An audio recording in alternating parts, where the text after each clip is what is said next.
Formal response by Air Marshal Henry Muchena on behalf of retired generals and senior civil servants who are ex-combatants.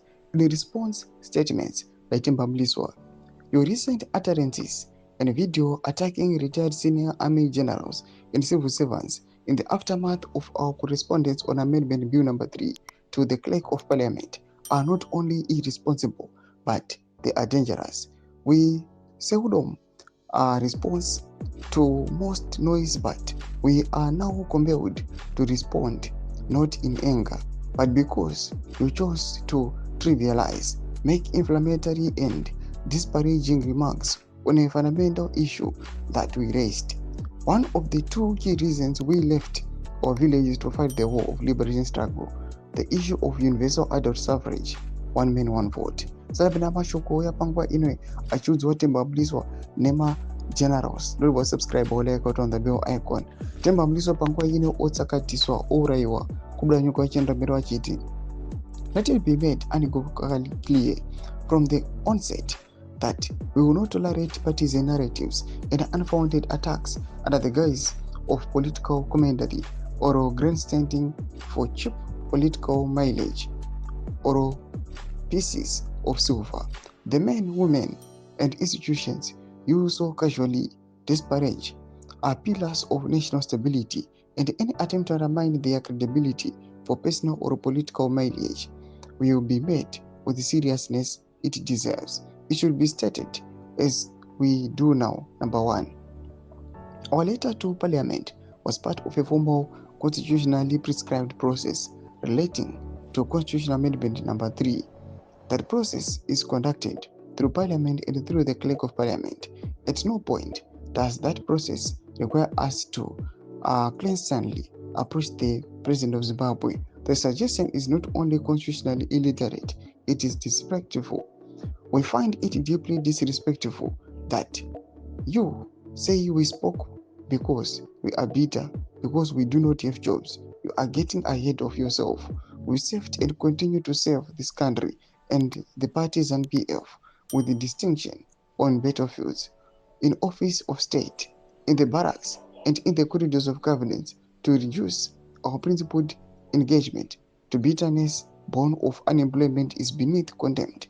The same spirit that we fought a war for, nothing in return, is the same spirit that lives in us. This should be a touchable moment for you.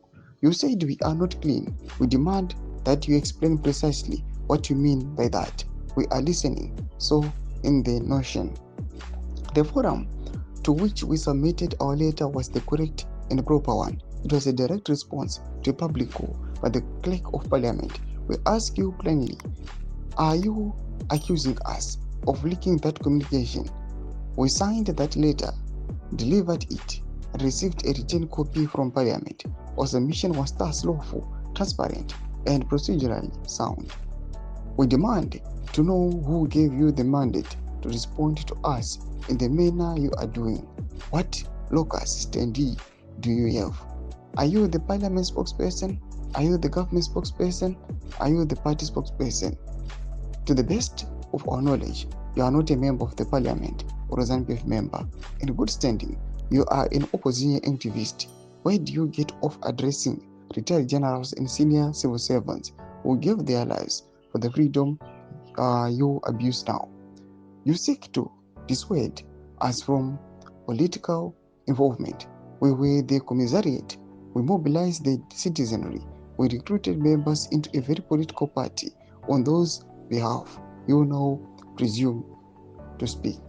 We learn from our statements that you are advancing interest of certain individuals. The only interests that must stand supreme are the interests of the Zimbabwean people and not the interests of individuals of certain Riganandas. It is the people's interest and the people's interest only. You have threatened us with charges of treason for making a formal written submission in terms of the Constitution following a very public call by the Clerk of Parliament. We do not take that lightly, and we advise you not to repeat ever. We take the greatest exception to your tone and to your threats. We will not take that lying down. When you shake the baobab, be certain you can withstand what falls from it. We wore the uniform with pride, served the flag with honor. Once a soldier, always a soldier, loyal to the flag, faithful to the uniform and indebted to the people for life. Let this statement also serve as a stern warning to all those who belittle and mock the national issues that we speak to address. If you have nothing better to say, please maintain your silence. Zimbabwe's peace and security are not platforms for political grandstanding. Stand guided. Marshal and Muchena, for and on behalf of retired generals and senior civil servants who are ex-combatants. Ndo mashoka auya akaudzwa Temba Mliswa muZimbabwe apo warnings zvokuti iko zvino anenge atopinda mumapako ava kutotya after audziwa chokwadi. Pinda comment section medu zofungura imo today pamusoro pechitiko ichi. Subscribe or like, chit on the bell icon.